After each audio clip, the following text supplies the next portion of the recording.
Hello guys, welcome to my kitchen channel. જોઈને મોઢામાં પાણી આવી જાય છે એવા ઉલટા વડાપાવ એકદમ નવી જ રીતે। તો ચાલો ફટાફટ રેસીપી સ્ટાર્ટ કરી લઈએ। અને જો તમે અમારી ચેનલ પર નવા હોય તો સબસ્ક્રાઈબ કરવાનું ભૂલતા નહીં। તો આપણે તવી ગરમ કરવા મૂકી દીધી છે। તો એક વાટકી સિંગદાણા લઈશું કાચા અને એકદમ સરસ રીતે શેકી લઈશું। તો શેકાઈ ગયા બાદ આપણે ઠંડા કરી અને તેના ફોતરાને કાઢી લઈશું। તો મેં કાઢી લીધા છે ફોતરા।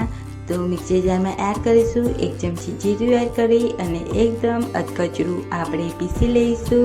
તો તમે જોઈ શકો છો કે આપણો સિંગનો ભૂકો એકદમ રેડી થઈ ગયો છે। તો આપણે ગ્રીન ચટણી રેડી કરી લઈએ। તો મિક્સર જારમાં ફુદીનો, લસણની કળીઓ, લીલી મરચી, તીખી, મીઠો લીમડો, ધાણા એડ કરી અને પીસી લઈશું ચટણી। તો તમે જોઈ શકો છો કે ચટણી એકદમ સરસ રીતે બની ગઈ છે। તો આપણે પેડીમાં આપણે રાઈ એડ કરીશું, 2 મોટી ચમચી તેલ એડ કરીશું, ધાણા અને લીલા મરચાં કટ કરીને એડ કરી દઈશું, મીઠો લીમડો એડ કરીશું, 1 મોટી ડુંગળીને ચોપ કરી લીધી હતી તે એડ કરી દઈશું। મેં 4 બટેટાને બોઇલ કરીને મેશ કરીને લઈ લીધા છે અધકચરા। તો તમે જોઈ શકો છો। તો તેમાં એડ કરી દઈશું અને એકદમ સરસ રીતે મિક્સ કરી હવે તેમાં આપણે મસાલા કરી લઈશું। તો ધાણા એડ કરીશું, લાલ મરચું એડ કરીશું, સ્વાદ અનુસાર મીઠું એડ કરીશું, ગરમ મસાલો, હળદર એડ કરી અને બધા જ મસાલાને એકદમ સરસ રીતે મિક્સ કરી લઈશું અને આપણે 2 મિનિટ માટે તેને કૂક થવા દઈશું। તો તમે જોઈ શકો છો મસાલા એકદમ મિક્સ થઈ ગયા છે અને 2 મિનિટ કૂક થઈ ગયું છે। ત્યારબાદ આપણે 3 મીડિયમ સાઇઝના બ્રેડ લીધા છે ગોળ। તો આપણે તેને લઈ લઈશું અને આપણે વચ્ચેથી આપણે એને કટ કરી લઈશું। તો તેના 2 ભાગ કરી લઈશું આ રીતે। તો 3 બ્રેડને આ રીતે કટ કરી લઈશું।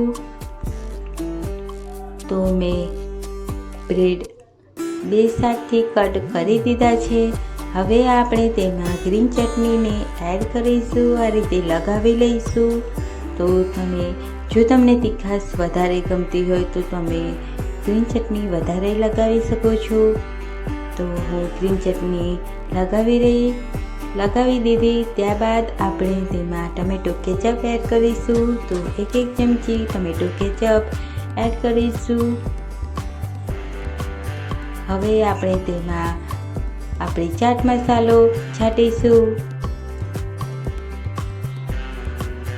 જો તમને અમારી રેસીપી ગમતી હોય તો લાઈક, શેર અને સબસ્ક્રાઈબ કરવાનું ભૂલતા નહીં। ત્યારબાદ આપણે ધાણા એડ કરી દઈશું અને જે સિંગનો ભૂકો આપણે અધકચરો પીસ્યો હતો તેને આપણે 1 ચમચી જેટલું એડ કરી દઈશું અને બટેટાના માવાને આપણે આ રીતે પ્રેસ કરીને 1 ચમચી પ્રેસ કરી અને આ રીતે લગાવી દઈશું। તો બધા જ બ્રેડમાં લગાવી દીધા છે। તો એક બ્રેડનો એક ભાગ સાથે આ રીતે પ્રેસ કરી અને આ રીતે વડાપાવને રેડી કરી લઈશું। તો બધા જ બ્રેડ આ રીતે બનાવી લઈએ। હવે આપણે તેનું બેટર બનાવી લઈએ।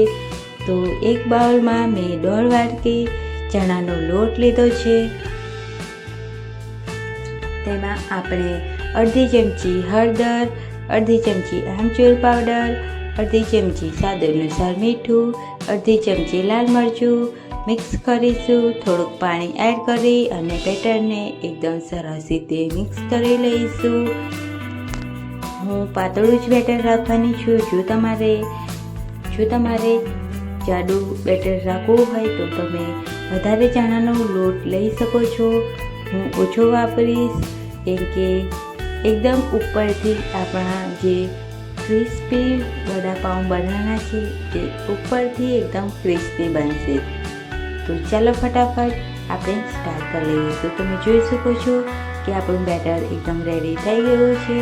તો એક બાજુ આપણે તેલ ગરમ કરવા મૂકી દીધું હતું। તો બેટરમાં આપણે બ્રેડ ને આ રીતે ડીપ કરી દઈશું અને આપણા જે વડાપાઉં છે તેને આપણે ફ્રાય કરી લઈશું. તો આ રીતે તેલમાં મૂકીશું અને એકદમ સરસ રીતે એક બાજુથી ફ્રાય થાય એટલે આપણે બીજી બાજુ ફ્રાય કરીશું. ફ્રાય કરવાની ઉતાવળ બિલકુલ પણ નથી કરવાની.